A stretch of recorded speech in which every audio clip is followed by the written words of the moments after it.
an update on EMS. Russ Ziskin is going to take the podium. Russ, for people who watch these and attend these board meetings and workshops, you probably have heard by now, because I think, Russ, this is your third or fourth time up there this year. Russ co-chairs a EMS committee with Councilman John Cahill. John Cahill is the board liaison to EMS in Webster. And Russ, I'm getting, there's a broken record on this one, Russ, but Russ, you've lived here, 15 years, entrepreneur, high-tech industries, but the man's been in EMS, in the EMS industry for 30 plus years, and is the president CEO, I think, of North Onondaga Volunteer Ambulance out of Clay, New York, about 80 miles from here. And that's because when he moved here 15 years ago from Clay, New York, they were like, we can't get anybody better than you to run it. Well, you still run it even from 80 miles away. Is that the story? Yep. All right. That is the story. All right. So we're very lucky in Webster to have somebody with that kind of, you want to talk about a subject matter expert that is teamed up with John Cahill as our liaison to really navigate us through this process as we try to figure out what to do long term with EMS. So Russ, I'll hand it to you. All right. Well, let's recap what we've done so far. Right. We had a formal RFP that we put together, a request for proposal. We sent out to several agencies back in November, and they had to respond. Let's see. Respond by November 18th deadline. Was that right? Yeah, they had to respond by November 18th. We're already in December.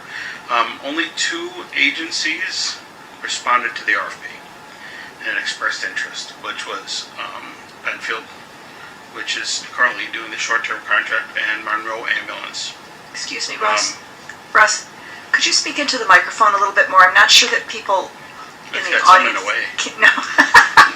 Talk a little louder. I'm worried that people at home can't hear you. Sure. So once we got the RFP responses, we reviewed those responses and formed a recommendation. And then here we are tonight to report to the town what our findings and our recommendations are. What we did is we put together sort of a rubric. If you remember from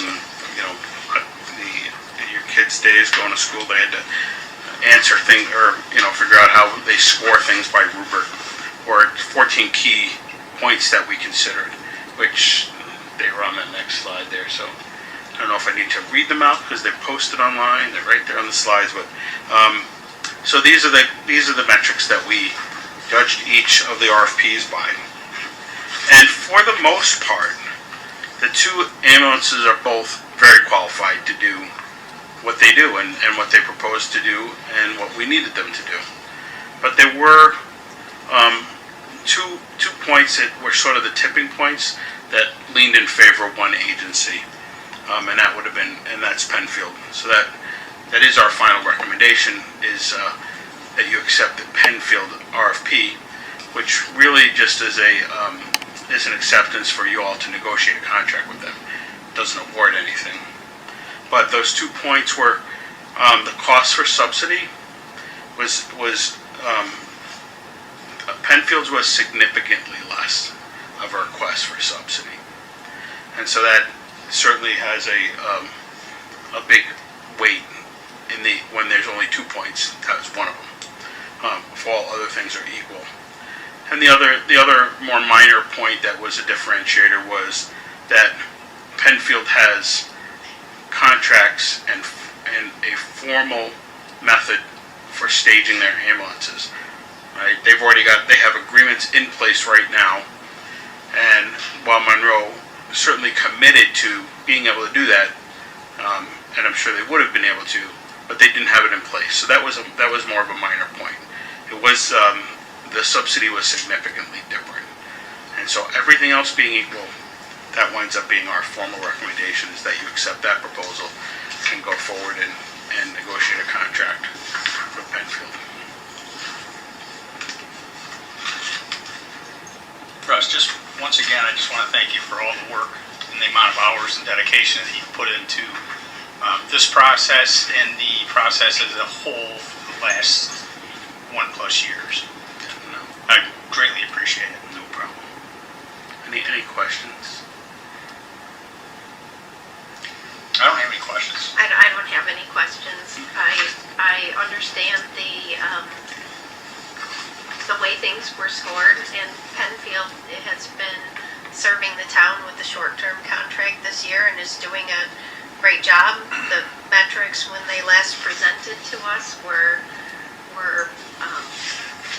outstanding, and I had to use the service once for my father. Well, So well, to be fair to the process, I mean, that wasn't something that we took into account, right? There was a request for proposal, and we looked at the responses, right? Because if we were just going to say, hey, they've been serving us so well, there would have really been no need for a process if we weren't serious about looking at it.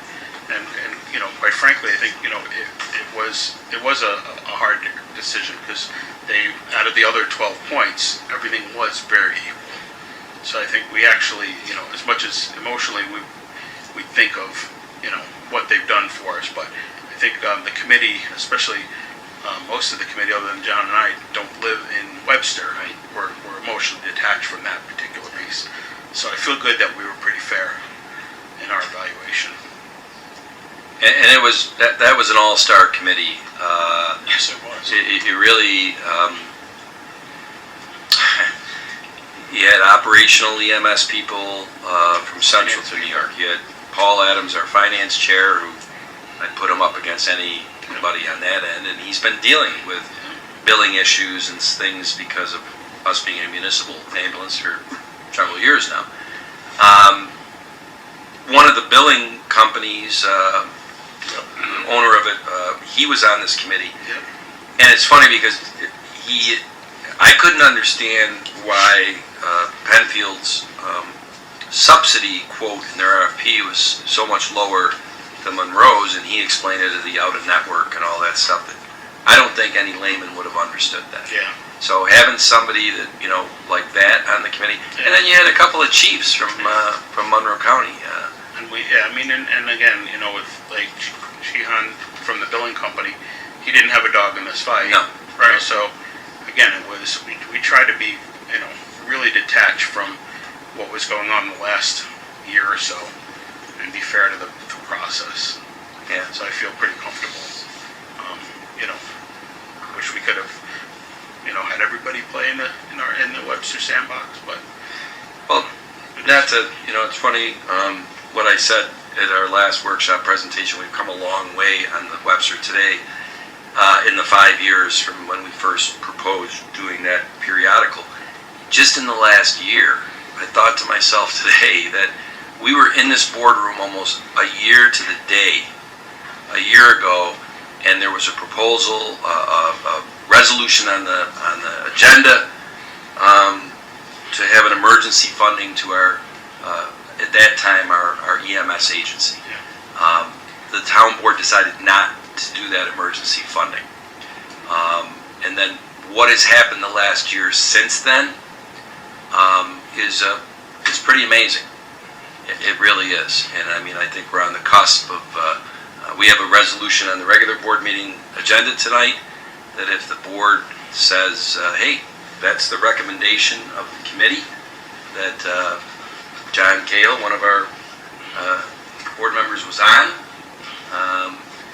If the board does that resolution, basically we are starting the negotiation process on the long-term contract with Penfield Volunteer Ambulance, which I think is pretty impressive. And, it's funny, their short-term deal, which I agree, your committee did not really look at that, which I thought was really impressive.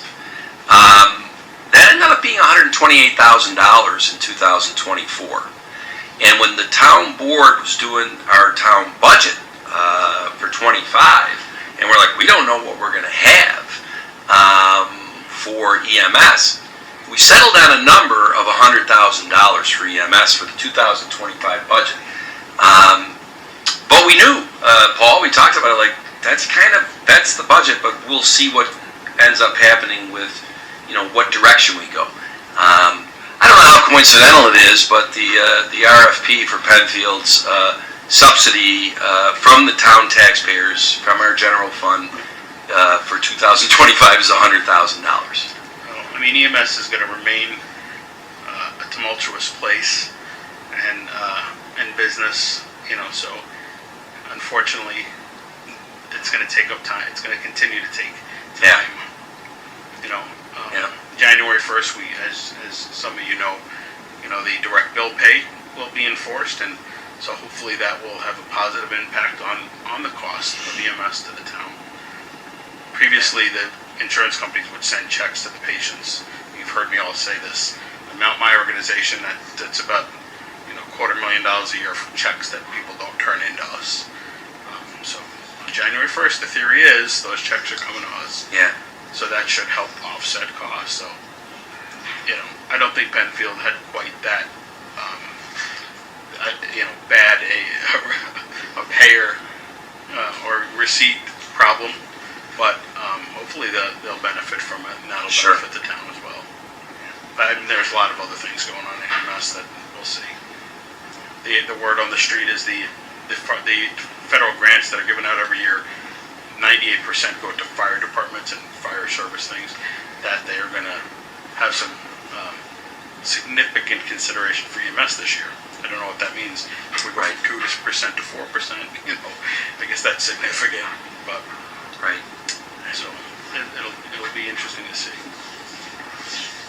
Anything else for Russ or John, since he was the co-chair of that committee? So Thank you so much. Thanks, Russ. Yeah, Thank you, Russ.